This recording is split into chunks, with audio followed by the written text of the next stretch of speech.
Hello YouTube.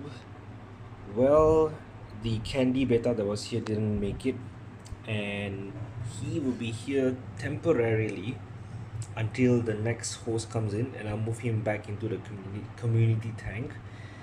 So, what we're going to talk about today? Today we're going to talk about how do you acclimate your fish into a tank. In this case, how do you acclimate your beta in a tank? So let me share my point of view when it comes to this.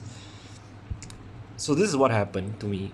I got a new beta, and this tank here, you see, was empty and had no fish because the previous one passed away.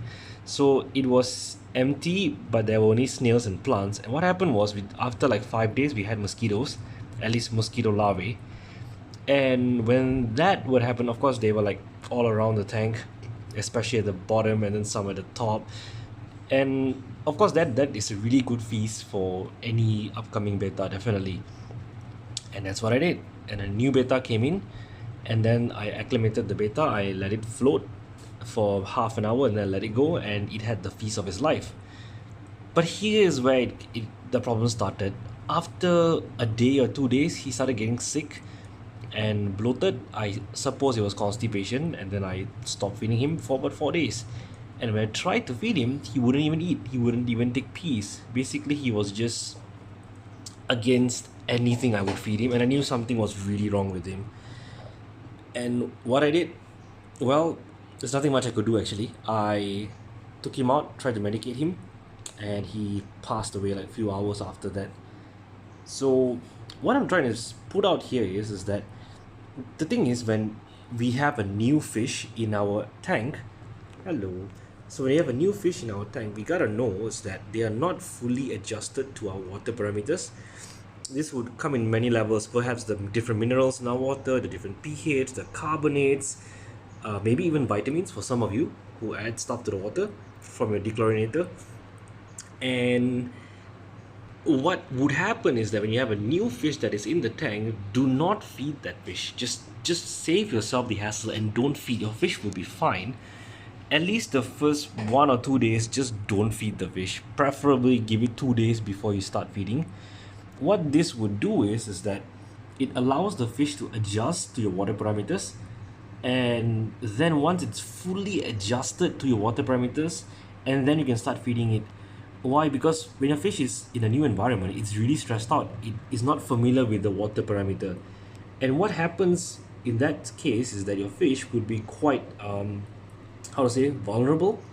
He'll be vulnerable, and he's doing something. Your fish will be vulnerable to whatever illnesses that could potentially occur. And in my case, what happened was, it had a buffet of live mosquito larvae, daphnia and whatnot. So obviously, if you feed live food, the demands on the fish's immune system would be greater than what you would feed from a regular pellet.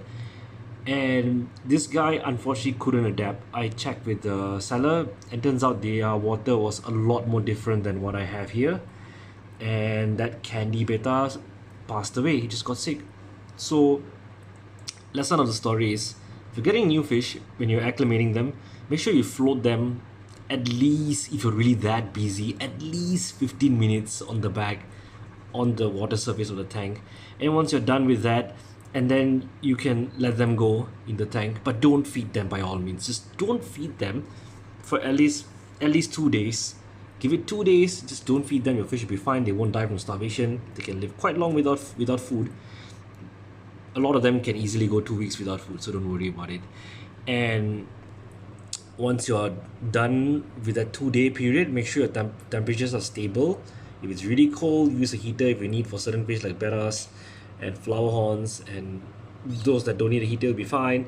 And then once your fish is fully adjusted to your environment, or at least more or less adjusted, and then you can start feeding a little bit, just a little bit, like 10% of what you would normally feed. And once your fish takes that 10%, maybe you can give a little bit more, but that's it for the day. You have to go gradually in the span of maybe a week before you can reach the regular amount you're feeding. So start small and gradually work your way up.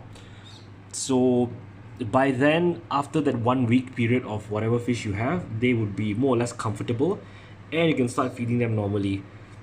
this will save you a lot of headache, and they won't get sick that easily within the first few weeks of them getting into your tank. So I hope this helps. Until then, I don't have a name yet for this guy, so if anyone in the comments can help me out, that'll be great. Till then, see you, bye, take care, and keep your hands wet in your tank.